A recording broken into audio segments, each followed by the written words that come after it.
नमस्कार. आज आपण सोशल मीडिया वॉरमध्ये होणारी बदनामी कायदेशीरदृष्ट्या किती गंभीर आहे हे समजून घेऊ. आजकाल Facebook, Instagram, WhatsApp, YouTube, Twitter यावर वाद झाले की लगेच post, reel, status, live video टाकले जातात. पण प्रश्न आहे, हे कायद्यानं गुन्हा ठरू शकते का? उत्तर हो. परिस्थितीनुसार नक्कीच. भारतीय न्याय संहिता BNS 2023 कलम 356 मानहानी, डेफमेशन. जर एखाद्या व्यक्तीची प्रतिष्ठा कमी करण्याच्या उद्देशानं खोटी, अप्रमाणित किंवा बदनामीकारक माहिती बोलून, लिहून, सोशल मीडियावर पोस्ट करून किंवा कोणत्याही माध्यमातून प्रकाशित केली तर तो कायद्यानं गुन्हा ठरतो. बदनामी ठरण्यासाठी 3 महत्त्वाचे घटक. आरोप/वक्तव्य केले गेले पाहिजे.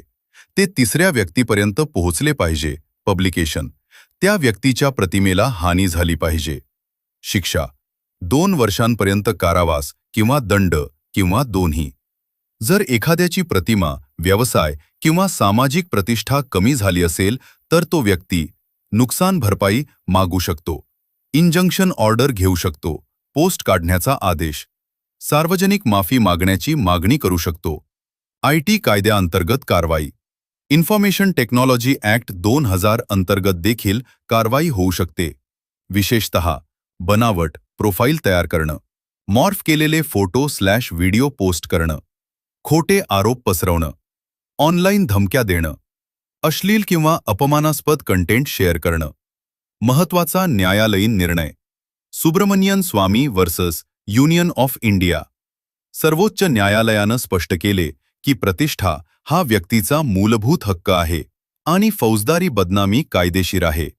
फॉरवर्ड केले म्हणून मी जबाबदार नाही. चुकीची समजूत. WhatsApp forward, Instagram share, Facebook tag.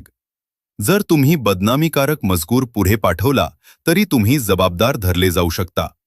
Screenshot, link, digital trace सर्व पुरावा ठरू शकतो. सोशल मीडिया वॉरमध्ये लोक करतात त्या चुका. भावनेतून लाईव्ह येणे, पुरावा नसताना आरोप करणे, माझं मत आहे म्हणत बदनामी करणे, वैयक्तिक आयुष्य सार्वजनिक करणे, मत व्यक्त करणे आणि खोटा आरोप यात फरक आहे. लक्षात ठेवा, स्वातंत्र्य अभिव्यक्तीचा हक्क आहे, पण तो अमर्यादित नाही. आर्टिकल 19 भाषण स्वातंत्र्य देते, पण आर्टिकल 19 अंतर्गत वाजवी निर्बंध आहेत, ज्यात बदनामीचा समावेश आहे. निष्कर्ष. सोशल मीडिया हा कायद्याच्या बाहेर नाही. एक पोस्ट, एक रील, एक कमेंट तुमच्यावर गुन्हा दाखल करू शकते. पोस्ट करण्यापूर्वी विचार करा. भावनेपेक्षा कायद्याला महत्त्व द्या.